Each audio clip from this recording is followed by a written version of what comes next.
आज मैं आपको कुछ कॉम्पिटिटिव एग्जाम्स की स्पेशलिटी बताता हूँ जो भी बच्चा तैयारी कर रहा है। देखो, सबसे पहली चीज़ तो क्या होती है ना, हमें उस एग्ज़ाम का सिलेबस पता होना चाहिए। ठीक है, सिलेबस। ठीक है, उसके बाद सेकंड थिंग, एग्ज़ाम पैटर्न, जो भी टायर 1 है, टायर 2 है या जो भी है। ठीक है, उसके बाद तीसरी PYQs हमको एनालिसिस करने हैं। उसके बाद अगर तुम्हें रिक्वायर्ड लगे सिलेबस देखने के बाद कि हाँ इस जगह मेरा वीक एरिया है, मैं इस पे फोकस करूँगा पहले, सबसे पहले।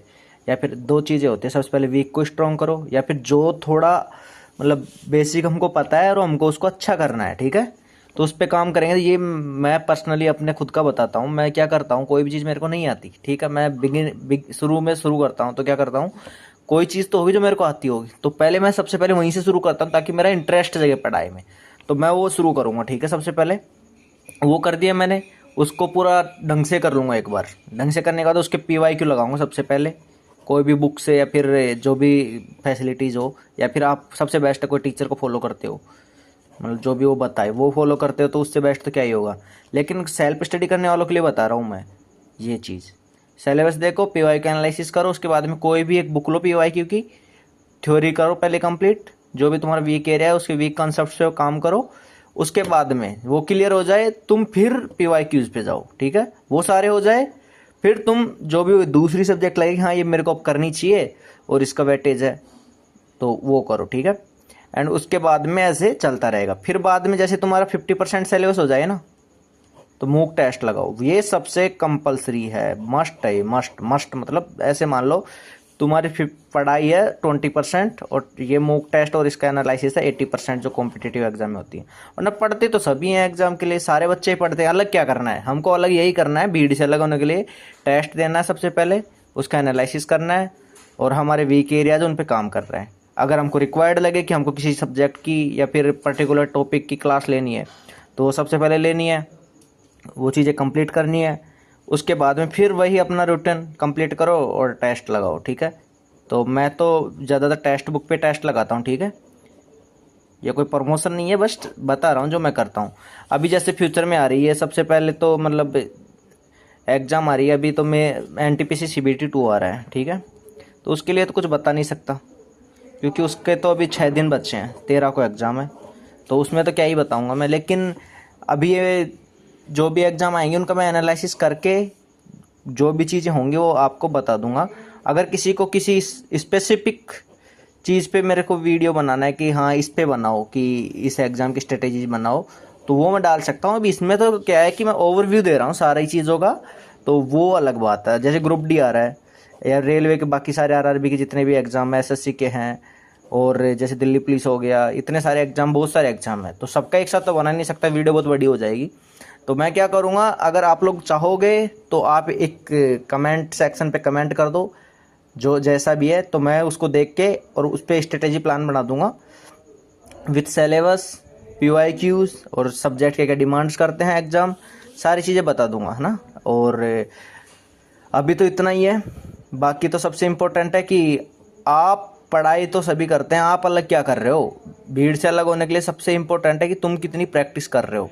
थ्योरी एक चीज़ है, प्रैक्टिस एक चीज़ है। काफ़ी लोगों को सुना होगा कि वो बोलते हैं कि यार टेस्टों में खूब नंबर आते हैं, टेस्ट दे रहे हैं यहाँ पे 1-2, उनमें नंबर आ रहे हैं, एग्जाम में नंबर नहीं आते। उनका रीज़न ये होता है कि टेस्ट भी देते हैं, पढ़ते भी हैं, सब चीज़ें करते हैं, लेकिन टेस्टों का एनालिसिस नहीं करते और खुद की वीक एरिया जो टेस्ट दिया, जैसे आज मेरे को पता है मेरा ये वीक पॉइंट रहा है, लेकिन मैं उस पर काम ही नहीं करूँगा तो स्ट्रॉन्ग कैसे होगा। टेस्ट देते जाऊँगा लेकिन मेरे वीक एरिया पे काम ही नहीं करूँगा, तो मेरे को एक बात बताओ, इंप्रूव कैसे होगा। तो सबसे पहले आज टेस्ट दिया, यहाँ पे टॉपिक लिख लो कि ये टॉपिक मेरे गलत हुए हैं, मतलब इस टॉपिक के क्वेश्चन जो मैंने पढ़ रखे हैं, नहीं पढ़ रखा हो उसकी तो बात ही अलग है, ये पढ़ रखे हैं लेकिन इसके क्वेश्चन गलत हो गए, क्यों गलत हुए उसका रीजन लिखो, इस वजह से गलत हुए। दूसरा ये है कि अगर कोई कंसेप्ट न्यू कंसेप्ट है तो उसे पढ़ो, एक बार देख लो और उसकी प्रैक्टिस कर लो। ठीक है, प्रैक्टिस के बाद फिर वही टेस्ट लगाओ, फिर से दोबारा। मतलब मेरा कहने का मतलब इतना सा है कि अगर तुम्हारा एक मूक टेस्ट में कोई क्वेश्चन गलत हो रहा है ना, मतलब तुम्हें पढ़ा हुआ है, सिलेबस किया है उसका, जो भी है PYQ वगैरह सब कर रखे हैं, अगर उसके बाद तुम्हारा उस टॉपिक का क्वेश्चन गलत हो रहा है तो उसको देखो कि किस वजह से गलत हो रहा है। फिर उसके बाद में दोबारा वो क्वेश्चन आए सामने तो गलत नहीं होना चाहिए। ठीक है। और मैथ्स का कोई भी टॉपिक कंप्लीट लगे कि उस पर वीडियो बननी चाहिए तो मैं कंप्लीट, और जैसे कोई डाउट्स हो तुम्हारे तो वो भेज सकते हो, मैं वो सोल्व कर सकता हूँ। फुल टाइम तो नहीं, बट डाउट सोल्व कर सकता हूँ, किसी का भी हो मैं उसको यूट्यूब पे अपलोड कर दूँगा।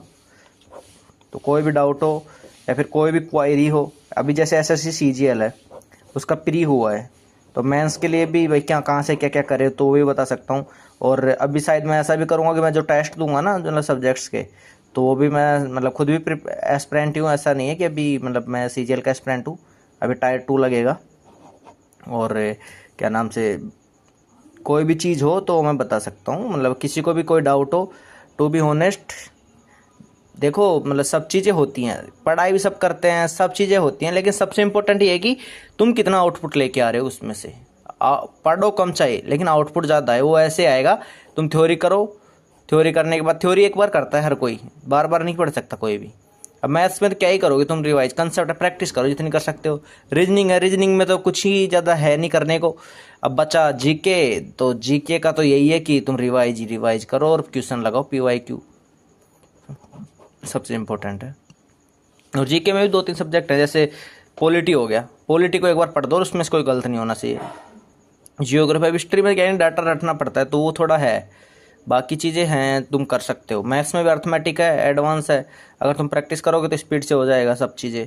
बस वही है कि कंसिस्टेंसी और होनेस्टी खुद के साथ, बाकी लोगों क्या बोलते हैं उससे फर्क नहीं पड़ता, बट खुद के साथ कितना होनेस्ट है हम, उससे बहुत फ़र्क पड़ता है। खुद के साथ होनेस्ट रहना है कॉम्पिटिटिव एग्जाम में। हर कोई इंसान गलती करता है, लेकिन गलती से कौन कितना सीख रहा है वो इम्पोर्टेंट है।